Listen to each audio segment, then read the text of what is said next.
Welcome to Living with Your Bags Packed, where we talk about what really matters: family, legacy, and peace of mind. Hi, I'm attorney Robert Newman, and today we're going beyond dollars and cents. Sure, estate planning is about money and property, but let's be real.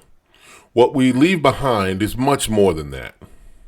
Think about the moments in your life that shaped you, the lessons that made you who you are.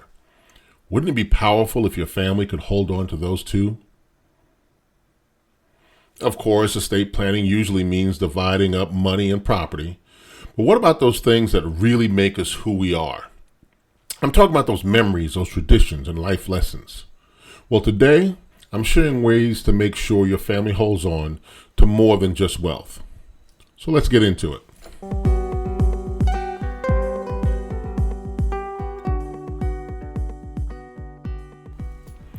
You know, when we think about estate planning, it's easy to focus on numbers, bank accounts, real estates, investments. We also picture legal documents and wills and trusts and financial decisions. But let's think about this for a second. Money doesn't really define a family. When you ask people what really matters to them, typically it's not the money. It's the family traditions, the stories, and the life lessons. Consider for a moment when an elder in your family shared a story that stuck with you. Maybe it was your grandmother's experience during tough times, or how your family's built a life from scratch. One of my fondest memories of my grandmother is a conversation with her when she told me that when I get older, I'll come to realize that common sense is not all that common. Stories and memories like these are part of your inheritance. And the good news, you don't have to leave this to chance. You can actually build your personal history into your estate plan. All right, let's talk about some ways to do that.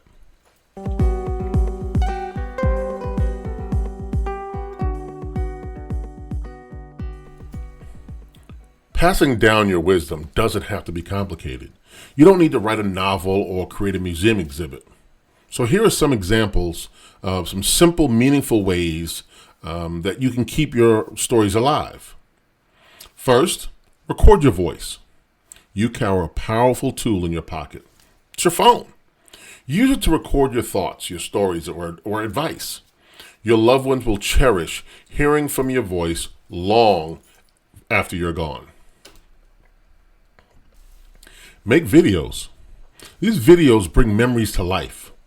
Whether it's digitizing old home movies or recording new messages, adding your voice and expression makes your story even more real for those who are going to be watching them later on. Preserve family photos. Now, we all know about those old family albums. Probably haven't looked at them in a while, but consider digitizing them. It ensures that they're protected and shareable for future generations. Add captions and voice notes so the stories behind the pictures aren't lost. You can also write letters for the future. Imagine your grandchild opening a letter from you on their wedding day, or reading your words of encouragement when they need them most. Writing letters is one of the most personal and heartfelt ways to connect across time. See, it's not about making history books. It's about making memories last. And if you want to take a step further, you can actually use estate planning to make sure your values guide future generations. Let's talk about how to do that.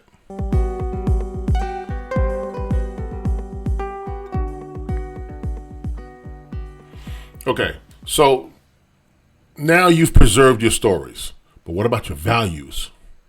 What if you can help shape your family's future even after you're gone? Well, actually you can.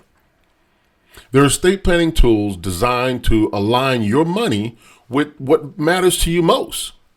Here's a couple examples. First, educational trusts. If you believe in the power of learning, you can set up a trust to fund education, study abroad programs, or trade schools for future generations. With the rising cost of tuition, this can be a substantial game changer. You also have incentive trusts. Want to encourage responsibility? These trusts can reward certain milestones like graduating from college, You can even do it if you're not just graduating, but how high do you graduate? Do you give them something for graduating cum laude, magna cum laude, summa cum laude, or thank you laude, however you want to do it?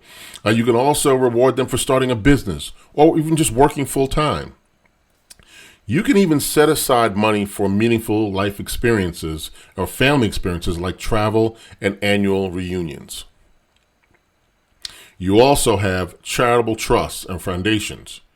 If giving back is part of your intended legacy, a charitable trust lets you support causes you care about while also reducing taxes. Imagine your name being tied to a cause that continues to make an impact for generations. See what I mean? Estate planning isn't just about dividing assets. It's about shaping the future. And you don't have to be ultra wealthy to do it. A thoughtful plan, big or small, ensures that your money does more than just sit in a bank account. It carries forward your values.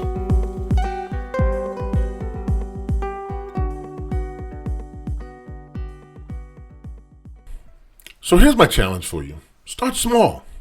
Share a story with your family over dinner. Pull out an old photo and talk about what was happening when the photo was taken, or record a quick voice note memo to someone with some life advice. I hope you learned something new today, and if you found this episode helpful, please share it with someone who needs to hear it. And don't forget, please, to like, subscribe, and leave a review. Your reviews help us know how these podcasts are doing.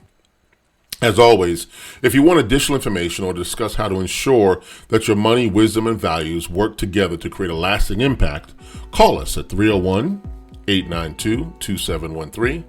That's 301-892-2713. You can also reach us at rpnlaw.net. That's rpnlaw.net. rpnlaw.net. Thanks for spending time with me on this episode. I'll see you in our next episode of Living with Your Bags Packed. Until then, remember that life is precarious. We never know what tomorrow may bring. So let us help give you some peace of mind.